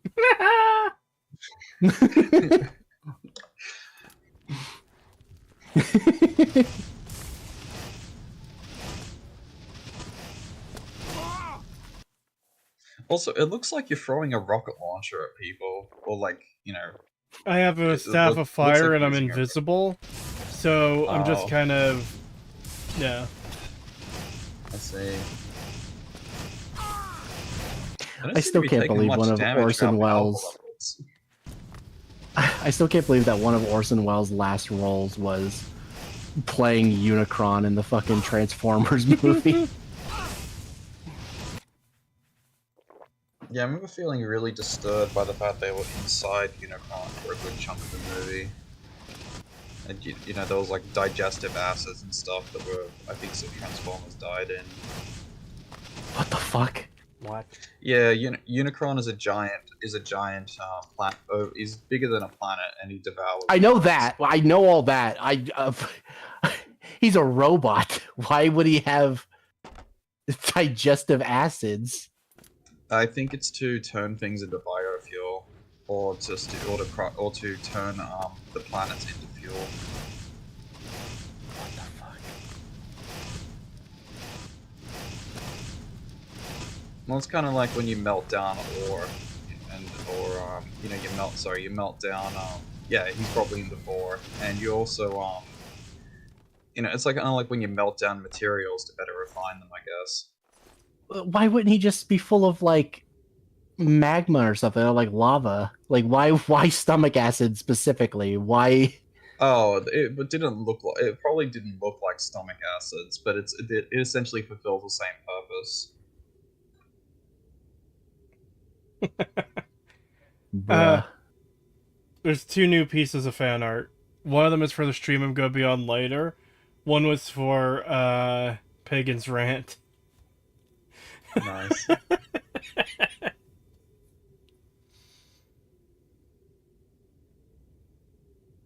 Thank you for the fan art, babe. Thank you for not including autistic dinosaurs this time.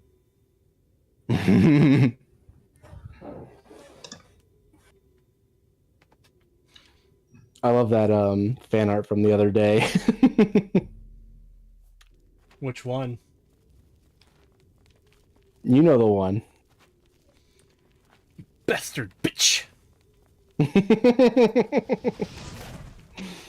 I'll get it for Gadget in case he hasn't seen it. Yeah, I probably haven't. Here you go.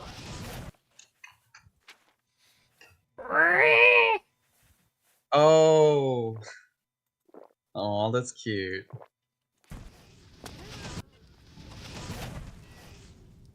This is an insult to my existence. I like the new one, the MLP lore one, where I'm just holding your face forward. To be fair, that is kind of what it feels like. I like that my eyes are going in different directions. Very nice.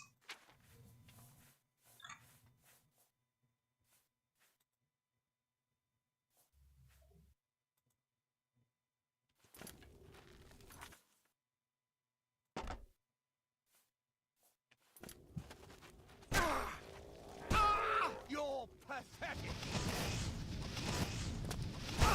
Also, I learned something pretty sad about Vi as well. Apparently what? the reason why about Vi. Apparently the reason why the writers didn't bother giving her a meaningful arc this season was because they got bored of writing her. It's no reason to give a shit fucking story. Yeah, exactly. What do you think about what they did to Heimerdinger? Oh, yeah, I think I think he probably got out one of the worst. Yeah. Probably the worst. Yeah, probably the worst, aside from Victor. Because they turned him into a complete fucking clown. And, then they killed him like a fucking bitch. Yeah. The turret he made was a reference to the, you know, the turret that blew bubbles is a reference to the turrets he puts down in the game. So I could at least see why that was put in there, but the problem is that he doesn't do anything meaningful in this series, other than In create season the time 2. machine for, yeah. It does, yeah, in season 2. Apart from, you know, die to make the time machine, and in an arc that shouldn't even be there. Like, there's so many people for some reason that claim that was it episode 7 when you had the alternate version? Yeah, for some reason some people think that was the best episode of the series. Honestly, it kind of was, despite still being bad, because it was still detached from pretty much everything else. Because we're not seeing everything else get actively destroyed. Time is being wasted in a fucking alternate timeline, which, I mean, still really reflects badly on the characters that are there. But yeah, I hate that they killed him off. I hate that they turned him into a stupid clown. And I hate that they didn't do anything with, like, it is such a big deal that people he's worked with for fucking decades have been killed. And there's no acknowledgement of this fact for him. It's like he doesn't even know or care in the slightest. But oh look, he's sneaking around in vents and making up code words on the spot. Look how funny he is. he sees Jace for the first time after being fucking betrayed by him. But and then it's like, yeah, we're not going to talk about this at all. It's just, oh, Jace, I need you to help this secret gay commune. Yeah, There's there's a lot of confusing decisions. Yeah. $10 for Midiko the Tricky, thank you. Good evening, Goatman. How many Enwas have you slain so far today? All of them. Total Enwa death? Total Enwa death, TND. No.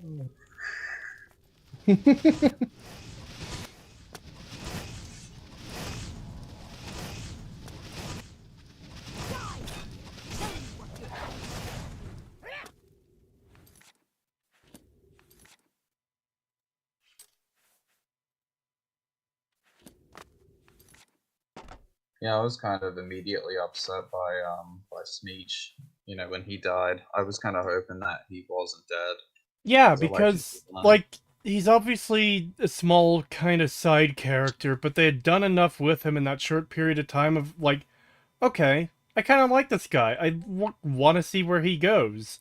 No, they killed him off in the most stupid way. Instead of him attempting to escape in any way, he just keeps going after fucking Savika with her retarded fucking slot machine arm. And when he begs for mercy, it's when it's too late to run because he's been that fucked up already. Yeah, see, this is like what happens in League of Legends when someone gets too kill hungry and chases someone into the jungle and then gets ganked. So it's just recreating the you know, the official League of Legends experience. Bro, that arm, I hate it so much. What about the soundtrack it plays? I don't even remember the song. I don't give a shit. Oh, it's like the Get Jinx song. Yeah, I don't know. I'm just, like, more actually focused on the story and characters and events than what soundtrack they're playing. Because I start to tune that out entirely when I'm seeing, like, absolute retardation across my screen.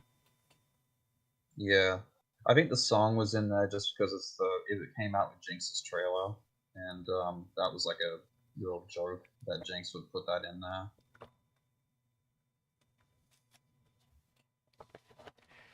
All the enemies expect you to come up and swing at them. Nobody is prepared for a backflipping goat yeeting fireballs, flitting about them like a mosquito from hell. Yeah. That wouldn't be quite scary. My combat tactics are perfect. Jump around, throw fireballs, and re. It's like you're playing Quake all over again.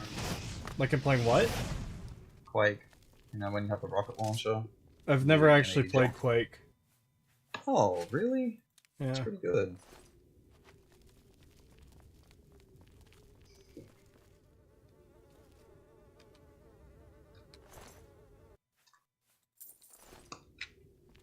Oh yeah, one game I've become pretty enamored with was Ultra Kill. Yeah, I've been meaning to play that. It is fantastic.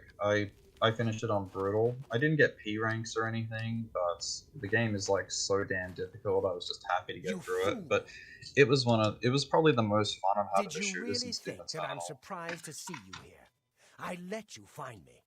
What better place to get rid of you than all the way out? And it actually makes Doom Eternal seem slow and plodding by comparison. I was sloppy last time with Roland's lover, and I won't make the same mistake. Also, the fact you can parry enemy bullets is brilliant, and you can even punch your own bullets that come out of the shotgun to make it explode. I knew hiring you was a mistake. Oh my god! But I had to keep up appearances. Yep.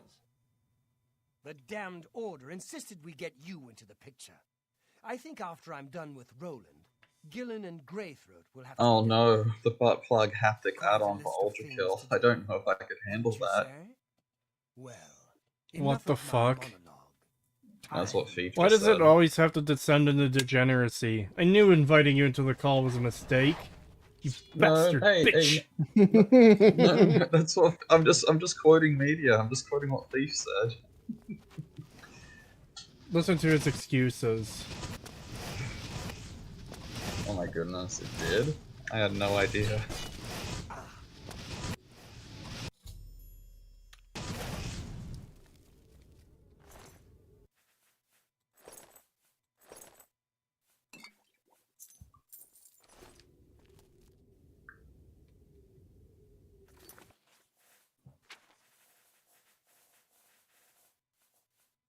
Also pretty amazing that Ultra Kill, as far as I know, I think is being made by just a few people, or mostly by one guy. Oh. Yeah, it's always interesting to see those one-man developer teams. Yeah, like I was shocked to learn that Fear and Hunger was made by a single person. That game is so innovative for something made in RPG Maker. Hmm. Not to mention he design. I think he was the artist on all the sprites as well. I mean, even the story is surprisingly good too, and the sound design is so good that it actually makes an RPG Maker game scary. Oh yeah, you probably don't know, Gadget. Mm-hmm. I had a New Vegas developer in my replies on Twitter defending the Fallout show from me. Oh no, what did they say?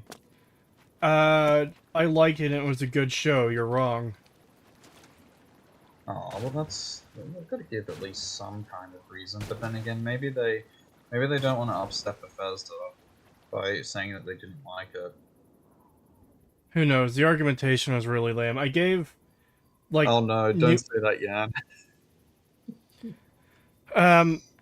I gave numerous reasons for, like... Or not reasons, but examples of bad writing, and he was just like, well, I can do that with other shows that people consider to be great. It's like, we're not talking about other shows, we're talking about Fallout. And he devolved into just, like, acting like a fucking Tumblrina, posting endless GIFs in response to everything, as opposed to, like, saying anything meaningful or substantive. Someone eventually did call him out and say, at least respond to one of Kree's examples. So he did. It's like, okay, this is something I can work with. And I started responding. We started having a back and forth. And then, it came down to, oh, these things are changed in the show because it's an adaptation and sometimes things need to be changed to appeal to audiences and stuff. And I said, okay, that doesn't explain why it needed to be changed, though. Because you haven't given an actual reason of why ghouls should have a sudden healing factor out of nowhere. Why should the ghoul get shot in the back and not care about it? Why is that a change that needed to be made? How does that make it a better adaptation? And he just was like, oh, well, you see, the sales have gone up for all these games after the show is released, blah, blah, blah, blah. It's like, I'm not talking about the fucking games. I'm talking about the show. Can you please respond to what I actually said? And he just went back to posting GIFs like a fucking shithead. Oh, that sucks. Membership message for 26 months from Itiko the Tricky. Thank you. Kree, he did it at 10mm pistol point with Todd holding the 10mm. Oh no. $5 from Yan. Thank you. Too late, Gadget. This $5 makes it canon that you are Pocket Cat in disguise. What the fuck is Pocket Cat? No!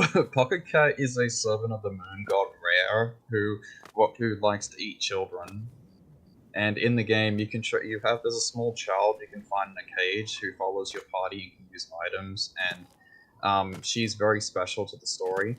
And the moon god wants the child, and Pocket Cat eats children, so you can trade the girl to him for one of various extremely powerful items. Hmm.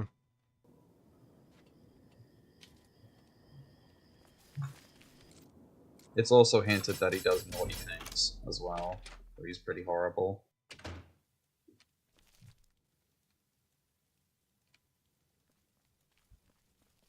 I hope you're here to bring me good news.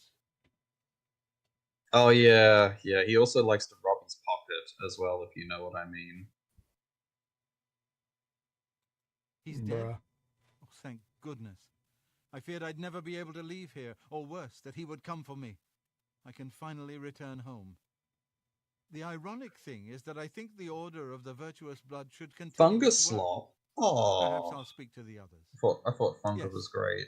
I think that the My Order only will complaints live on. about Funga is that Give once me you kind time of to make arrangements and meet me in get a Seridor's full basement. party and you kind of have the knowledge, the game becomes quite Let us easy. never speak. Horrid creatures.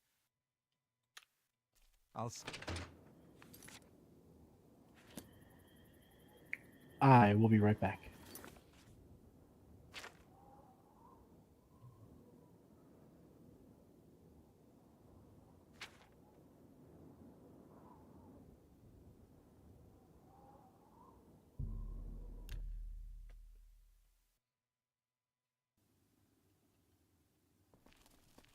You have my ear, citizen.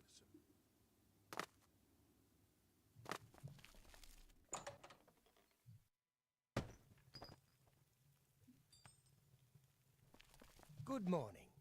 I didn't know Seridor was a vampire. I swear. I serve Roland now. Please, accept my apologies for my error in judgment. Oh no, don't take the little girl to the deep darkness.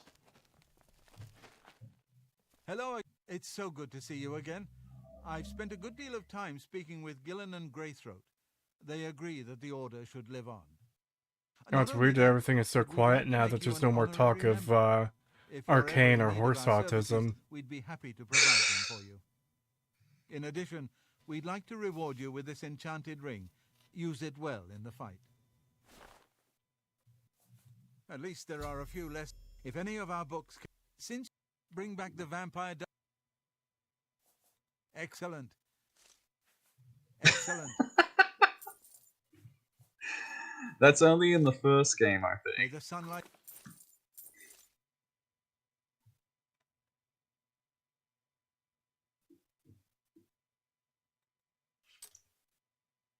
But hey, and aside from all the you know, the more adult stuff in the first game, the story is really good. It borrows a lot from Berserk, Bruh. and there's a very interesting lore behind it as well. This random fucking ring I got from these, like, basement vampire hunters has a better enchantment than a literal fucking Daedric artifact. You gonna do a New Year's stream, Kree? Yes, I am. I don't know what I'll be streaming on New Year's, but I will stream something. I am open to suggestions. Undertale? Silence.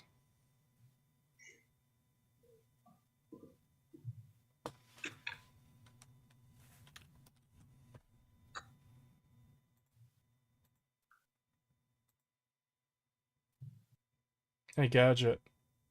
Yeah. Xbox Live!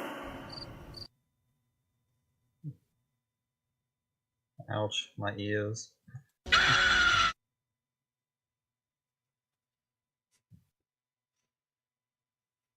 Oh, I know. You should play a Fallout 76 stream for your New Year's celebrations. You Inra!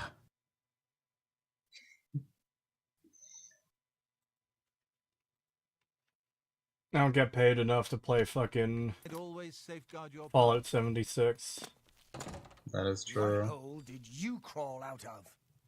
Good thing we have... Our sister returns... May the sun... Do you think you'll be doing a video on GTA 6 when it comes out? I don't plan that far ahead.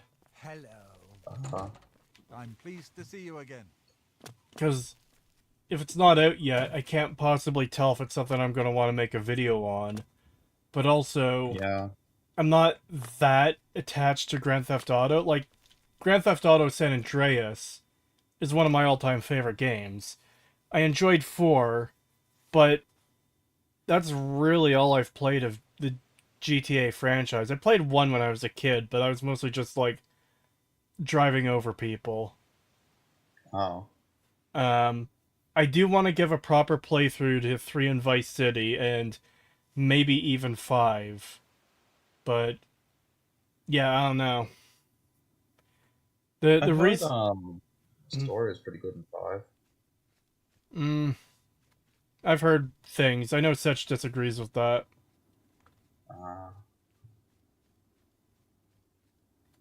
It can't be any worse than the new Saints Row, right? Probably not. I watched Setch's playthrough of that. Did you watch my video?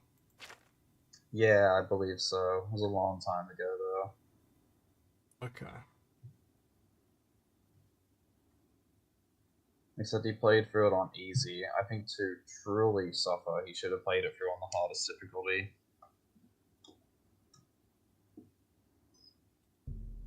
Oh shit, I never talked to this guy after I finished the fucking mansion quest. Whoops. Just left this dude stranded in an inn for like 5 months. It's so nice they don't remember.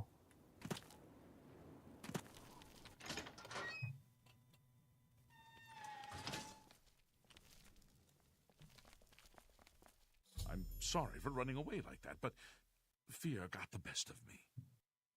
I'm glad you talked me into coming with you. Now that the curse... Excellent work, my friend. Also, I was browsing through the Steam store the other day, and Starfield is 120 Australian dollars.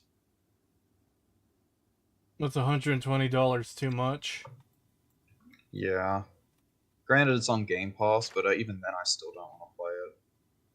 Like, a friend was telling me, oh, you need to stop listening to all these negative reviews. You need to play it for yourself and come to your own conclusion. You know, because he loves Starfield. And, I'm like, ugh, I don't know. I've watched the game. The story doesn't seem to carry much urgency or have much interest, and it seems like ASMR.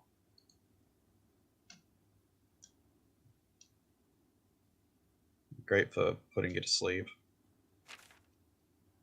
You put Setch to sleep on stream. We're talking about Starfield still, right? Yeah. Yeah. And people in my chat say it's a fucking, yeah, the puts them to sleep. I'm getting tired even fucking talking about Starfield. I just think it's funny that they created the most boring sci-fi universe imaginable. Like, no interesting creatures, no races, you know, no other alien races or anything. The only alien races are humans from another universe. Like, those aren't really aliens, like, though. Yeah, they're not really aliens. It's just... I just cannot fathom what creative decisions led to that.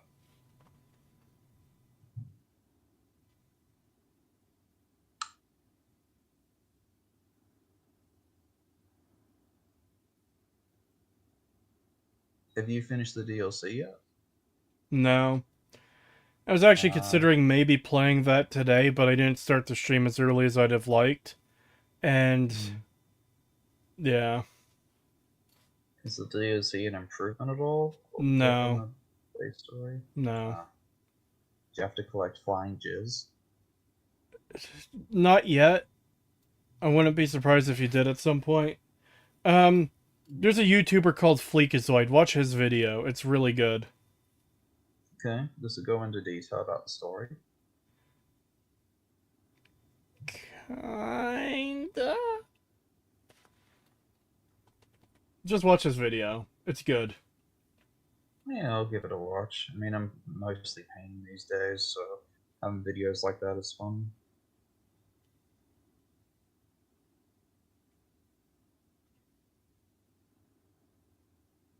I'm not sure what I could really do for the next, like, 15 minutes before I have to end the stream and prepare for the next one.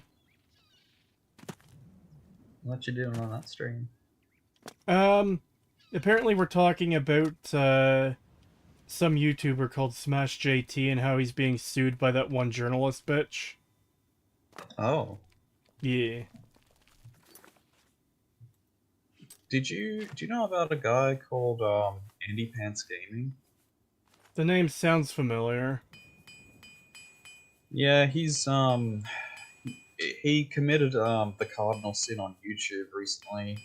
He recently did a video on all the people he doesn't like on YouTube, which he calls like the woke journalist mob, and he proceeded to call out the Axeman, and the Axeman proceeded to invite him to a debate, and so the two people went back and forth for a bit in the debate, and Axeman was pretty cool the whole time. He didn't really try to Axeman is insult never the cool. guy. Shut up. Okay, well, Shut your whore mouth. he was chill compared to the other guy. The other guy's screaming about how everything was, how everything is gay and retarded now. Essentially, that's what Andy Pants says. To be fair, I mean, a lot of things are gay and retarded now. That is pretty true. But yeah, so after the debate, because I think all that was really being said was Axeman is a grifter and a shill, and the other guy was pretty much arguing the same thing because he just a year ago was going on about how much we need LGBT representation in video games and stuff before he started becoming a pretty far right channel, and he also he's also like mostly dictated by religious beliefs as well. As soon as they start mentioning religion, I'm just immediately out. So what happened then was he uploaded his video. Andy Pants uploaded his video. He got a bunch of negative comments, so he disabled comments. Then he deleted the video due to the dislikes. Axeman uploaded the video on his channel because he was part of the debate. And then Andy Pants decided to copyright strike Axeman's video.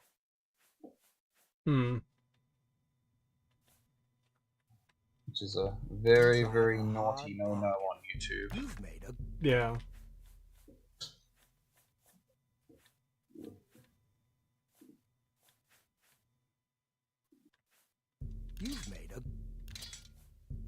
Yeah, I thought Axeman was pretty good during the review. During the debate. Like, he at least handled himself well. I gotta give him props for that.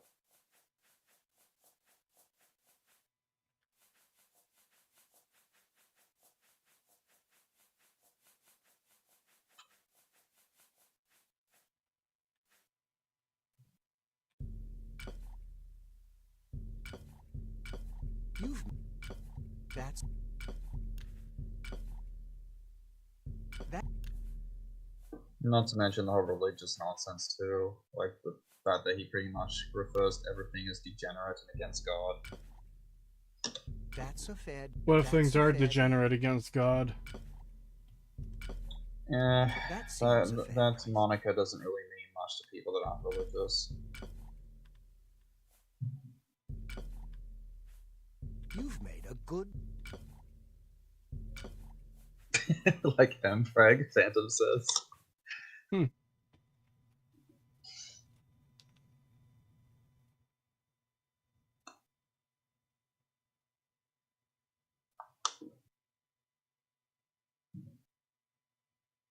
you think that the Mpreg stuff came from that movie with Arnold Schwarzenegger?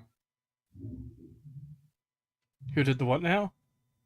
Oh, do you think the whole Mpreg stuff originates from that Arnold Schwarzenegger movie when Arnold Schwarzenegger is pregnant? I have no idea.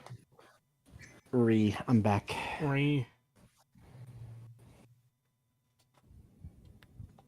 Hello. I should actually probably end the stream now so I can start getting ready for the next stream at 11 o'clock. Yeah, I was just about to say. We're getting close. Yeah.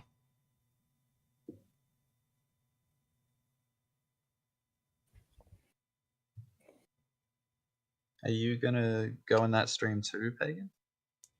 No, I'm just gonna watch. Oh. Yeah. So I will call it here. Thank you for coming out, everyone. It's very much appreciated. I have it set to raid that next stream.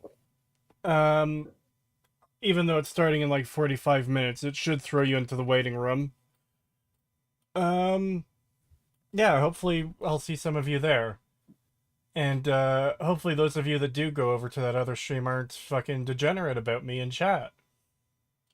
I will remember. Nah, we'll say only good things. You are the goat after all. All right. See you guys later. Thank you for coming out. Have a good one. I'll be Thanks for back having me. tomorrow with something. Bye. Bye. You can't keep me in here, Megatron!